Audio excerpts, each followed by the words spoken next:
कुष्मांडा माता। आज चौथा दिन का कुष्मांडा माता की पूजा होता है। चलिए मैं इसी पर मैं आप लोगों को एक कथा सुना रही हूँ। कथा को अंत तक सुनिए। अगर आप लोगों को कथा अच्छी लगी तो लाइक शेयर सब्सक्राइब और कमेंट बॉक्स में जय माता दी ज़रूर लिखिए, ज़रूर बोलिए। कथा को अंत तक ज़रूर सुनिए, आधा अधूरा नहीं सुनिए। तो प्रेम से बोलिए जय माता दी। माँ दुर्गा जी के चौथा स्वरूप का नाम कुष्मांडा है। अपनी मंद हल्की हंसी द्वारा अंड अर्थात ब्रह्मांड को उत्पन्न करने के कारण इन्हें कुष्मांडा देवी के नाम से अभिहित किया गया है। नवरात्र पूजन के चौथे दिन कुष्मांडा देवी के स्वरूप की उपासना की जाती है।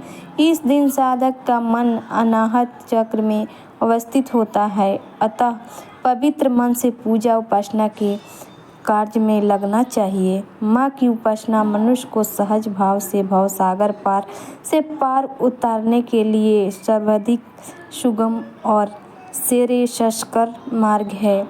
आप कुष्मांडा की उपासना मनुष्य को आधियों व्याधियों से सर्वदा विमुक्त करके उसे सुख समृद्धि और उत्पत्ति की ओर ले जाने वाली है। अतः अपनी लौकिक परलौकिक उन्नति चाहने वाली को उनकी उपासना में सदैव तत्पर रहना चाहिए।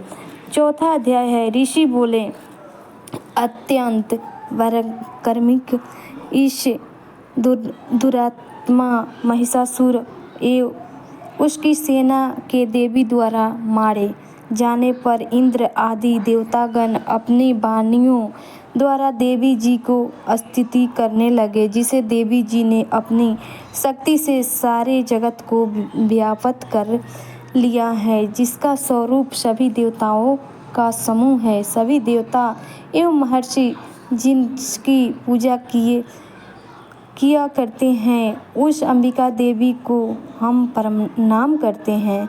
वही देवी हमारा मंगल करे, जिसके अतुल प्रभाव को यह बल को भगवान शेषनाग ब्रह्मा तथा हरि भी नहीं कह सकते। वही चंडिका देवी सारे जगत के पालन के लिए तथा अमंगल के भय के नाश का विचार करें। जो श्री स्वरूपनी पुण्यात्माओं के घरों में तो लक्ष्मी स्वरूपा हैं, पापियों के घरों में दरिद्रता, पवित्र बुद्धि वाले को हृदय में बुद्धि श्रेष्ठ पुरुष के यहाँ श्रद्धा कुलीन मनुष्य की लज्जा स्वरूपनी है। इस प्रकार की हे देवी जी आप को प्रणाम करते हैं। हे भगवती आप विश्व का पालन करें। हे मातेश्वरी आपके इस अचित रूप का असुरों के क्षय करने वाले आपके महान पराक्रम का यह देवता तथा असुरों के सामने संग्राम के किए गए आपके अद्भुत चरित्रों का वर्णन है। हम किस प्रकार कर सकते हैं। हे भगवती आप संपूर्ण जग का कारण हो। सत्व रज तम इन तीनों गुणों वाले होते हुए भी आप अज्ञेय हो। दोषों के कारण हम लोग आपको जान ही नहीं सकते। हम तो क्या विष्णु शिव आदि भी आपका पार नहीं पा सकते। आप सबकी आश्रय हो। यह आप आधा अव्यक्ता प्रकृति हो। हे देवी जी सभी योगों में जिसके उच्चारण करने से सभी देवता तृप्त हो, आप ऐसे अचित महाव्रत स्वरूप हैं और संपूर्ण दोषों से रहित इंद्रियों को वश में करने वाली तत्व को ही सार जानने वाले मोक्षार्थी मुनिजन जिसका अभ्यास करते हैं, वह देवी भगवती पराविद्या आप हो। आप शब्द स्वरूपा हो। परम पवित्र ऋग्वेद यजुर्वेद एवं मनोहर उद्गीत के पदों के पाठ से युक्त सामवेद का आप निधान हो। वेद यथी देवी हो। 6 गुणों से संपन्न आप भगवती हो, सभी शास्त्रों का ज्ञान कराने वाली है देवी। आप मेघा हो, दुर्गम संसार रूप सागर से पार उतारने वाली नौका रूप दुर्गा हो। आप असंग हो, कौटव दैत्य के शत्रु विष्णु का वंश स्थल पर निवास करने वाली आप लक्ष्मी स्वरूप हो। यह चंद्रमा को मस्तक पर धारण करने वाली भगवान शंकर से सम्मानित आप गौरी हो। यद्यपि आपका मुख सुंदर तथा परिपूर्ण चंद्रमा की बिंब का अनुकरण करने वाला एवं निर्मल मंद मुस्कान से शोभित हो, इस प्रकार के निर्मल मंद मुस्कान से शोभित चंद्रमुख को देखकर क्रोध से परिपूर्ण महिषासुर ने झट ही आप पर प्रहार किया। यह एक अद्भुत बात है। इसे भी अति अद्भुत एवं विचित्र बात तो यह है कि जब वह मुख क्रोध से युक्त था, उदय होते हुए चंद्रमा की भांति लाल लाल था, तनी हुई भुएं अति विकराला थी। ऐसे देखकर महिषासुर ने अपने प्राण तुरंत वहीं पर नहीं छोड़ दिए। भला कौन ऐसा प्राणी है जो क्रोधी यमराज को देखकर भी जीवित रह सके। हे देवी जी, आप प्रसन्न हो, सर्वदा उन्नति दाता देवी जी। आप जिन पर प्रसन्न हो वहीं सभी देशों में आदर पाते हैं, उन्हें ही धन तथा यश मिलता है। हे देवी जी, आपकी कृपा द्वारा पुण्य आत्मा पुरुष सभी धर्म संबंधी कार्य प्रतिदिन किया करता है। आपकी कृपा से इसे स्वर्ण लाभ होता है। इसी कारण आप तीनों लोकों में फल देने वाली है। आपसे बढ़कर और कौन है माँ? सबके लिए उपकार करने वाली हो।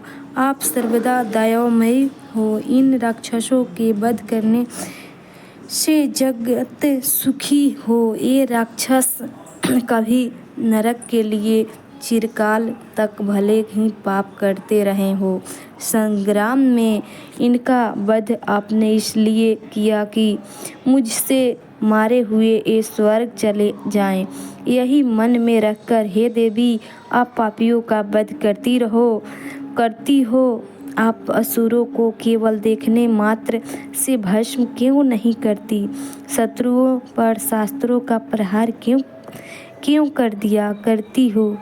इसका भी कारण है क्योंकि शत्रुगण मेरे शास्त्रों से मरकर पवित्र होकर उत्तम लोकों में पहुँचे।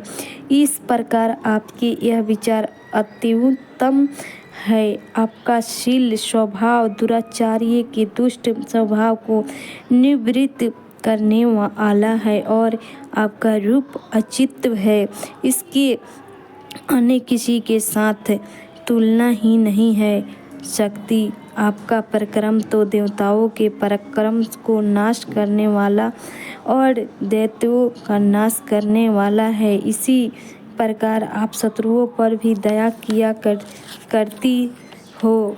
आपके पराक्रम की तुलना हे देवी किसके साथ हो सकती है? आपके रूप भी तो परम मनोहर है, परंतु शत्रुओं को भयदायक है।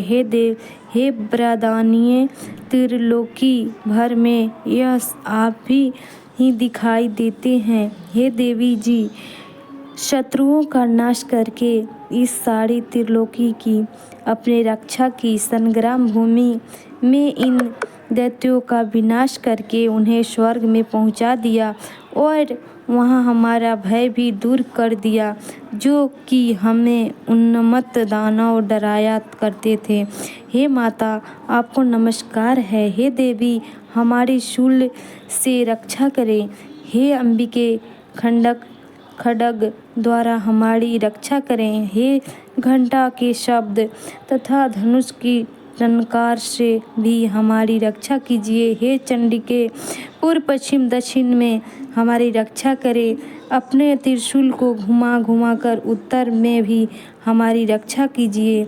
ऋषि बोले, इस प्रकार देवी जी की देवताओं ने स्तुति की और नंदन वन में उत्पन्न हुए फूलों तथा गंध चंदन आदि से जगत की माता की उपासना की। सभी देवताओं ने भक्ति पूर्वक दिव्य धूपों द्वारा अर्चना की। तब देवी प्रश्न मुख होकर उन देवताओं से बोली, हे सभी देवताओं, अपनी अभिलाषा के अनुसार आप सब हमसे वर मांगे। देवता बोले, हे भगवती, आपने तो हमारी सभी कामनाएं पूर्ण कर दी, अब कुछ भी बाकी नहीं। हमारे इस महिषासुर शत्रु अपने वध कर दिया। फिर भी यदि प्रसन्नता पूर्वक हमें वर देना चाहती हो तो माता यह वर दीजिए कि जब जब भी हम आपका स्मरण करें तब तब हमारी बड़ी बड़ी आपत्तियों आप दूर करें। हे प्रसन्न वंदे मातेश्वरी, जो भी मनुष्य इन स्तुतियों द्वारा आपकी स्तुति करे इसे विप्त रिद्धि वैभव दीजिए। हे अंबिके, हम पर सदा प्रसन्न रहिए। ऋषि बोले, राजन, जब देवताओं ने अपने तथा जगत के कल्याण के लिए इस प्रकार का वर मांगा तब उन्होंने तथा अस्तु कहकर भद्रकाली अंतर्ध्यान हो गई। हे राजन, पूर्वा काल में तीनों लोकों का हित चाहने वाली देवी का देवताओं के शरीर में जैसे प्रकट हुआ वह सारी कथा मैंने सुनाई। तो चलिए, कुष्मांडा माता की ये कथा मैं आप लोगों को सुनाई। या अगर आप लोगों को हमारी कथा पसंद आए तो एक छोटा सा प्यारा सा कमेंट बॉक्स में जय माता दी ज़रूर लिखिए। फिर मिलते हैं नेक्स्ट वीडियो में। 5वां अध्याय कल मैं सुनाऊंगी आप लोगों को। तो जय माता दी, जय वैष्णो माता, जय कुष्मांडा माता, जय माता दी।